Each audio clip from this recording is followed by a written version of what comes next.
Imagine this. It's the day you get the keys to your very own home. You open the door and it hits you. This is yours. No landlords, no roommates, just you building wealth and living the life you've dreamed of. Take a moment to let that sink in. This can be your reality. Sounds amazing, right? But let's rewind. Buying your first home isn't just about the final moment. It's a journey full of decisions, discipline, and yes, a few headaches. But here's the good news. If you've ever thought, I can't afford a home, or I don't even know where to start, you're not alone. You're here because you're ready to change that. Today, I'll walk you through every step of buying your first home, even if you're starting with zero experience and zero clue where to begin. Quick question, did you know that 70% of millennials regret their home purchase because they didn't prepare properly? That's a staggering statistic, and one I'm here to make sure doesn't include you. Stay with me, because by the end of this video, you'll have a game plan to make your homeownership dream a reality. Let's dive in. Understand your why. Before we even get into numbers or houses, let's start with the most important question. Why do you want to buy a home? Is it stability, an investment, or just to stop paying rent? Understanding your why will guide every decision you make. Pause for reflection. Take a second right now. What's your reason? Write it down or say it out loud. This clarity will keep you grounded when challenges arise. Let me guess, you've heard renting is throwing money away. Well, not always. Renting has its place, but if your goal is wealth building, buying smart can change your life. Here's the thing. A home isn't just a roof over your head. It's an asset, and for many people, it's the first major step toward building long-term financial security. Assess your financial health. Buying a home starts with numbers. Pull up your bank statement and take a hard look. What's your credit score? What's your savings? And here's a tough one. Are you living paycheck to paycheck? Financial tip. If your credit score is less than stellar, don't panic. You can improve it. Start by paying off small debts and setting up automatic payments to avoid missed deadlines. A higher credit score can save you thousands in interest. Most people think they need a 20% down payment to buy a house. Spoiler, you don't. Stick around. I'll share how you can get in the game with much less. Once you've assessed your finances, you'll have a clear picture of where you stand and what steps you need to take next. Budget beyond the down payment. A lot of first-time buyers save for the down payment, but forget about closing costs, property taxes, or unexpected repairs. Newsflash, owning a home isn't just paying the mortgage, it's everything else that comes with it. Story moment. Picture this. You've just bought your dream home, and the furnace breaks down in the middle of winter. Without a financial cushion, that's a nightmare. Tip, aim to have at least 3 to 6 months of expenses saved as a buffer. Trust me, you don't want to move in and then stress over a leaky roof the next month. Breakdown. Here's a quick formula. If your mortgage is $1,500, budget an extra $300,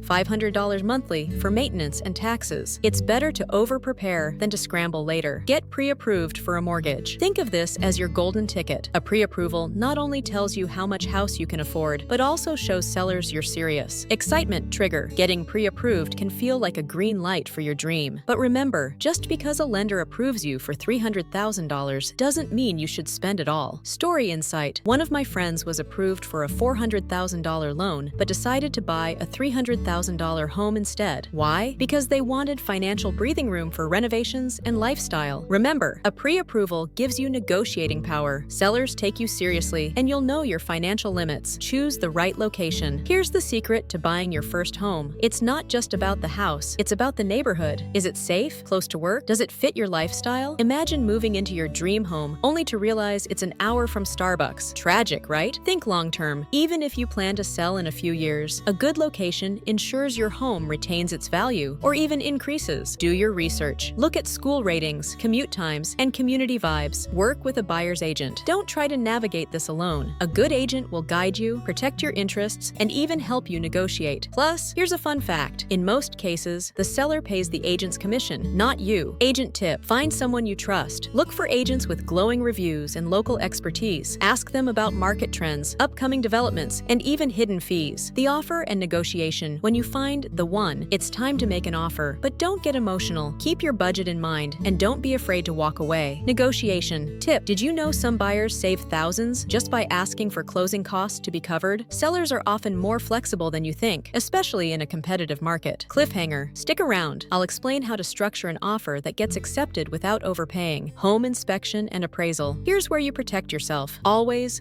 get a home inspection. It can save you from buying a house with hidden problems. Fear trigger. Imagine buying your dream home only to find out later the foundation is cracked. This step prevents disasters like that. Inspection tip. Walk through the inspection report with your agent. If major issues pop up, don't hesitate to negotiate repairs or even walk away. Closing the deal. The final step is closing day. You'll sign a mountain mountain of paperwork, but at the end of it, you'll have the keys to your very own home. Excitement trigger. This is it, the moment you've been working for. You're officially a homeowner. Celebrate it. Take that Instagram-worthy photo with your keys. Wrap up. Insight. This journey might have felt overwhelming, but every step brought you closer to financial independence. Buying your first home isn't just about owning property. It's about creating a future where you're in control. And remember, the decisions you make today can either build wealth or create stress. But don't stop here. To truly master your finances, check out my video on how to build wealth with $0. You'll learn how to take your first steps toward financial freedom, even if you're starting with nothing. Click on the link at the end of this video, and I'll see you there. Let's keep building your dream life.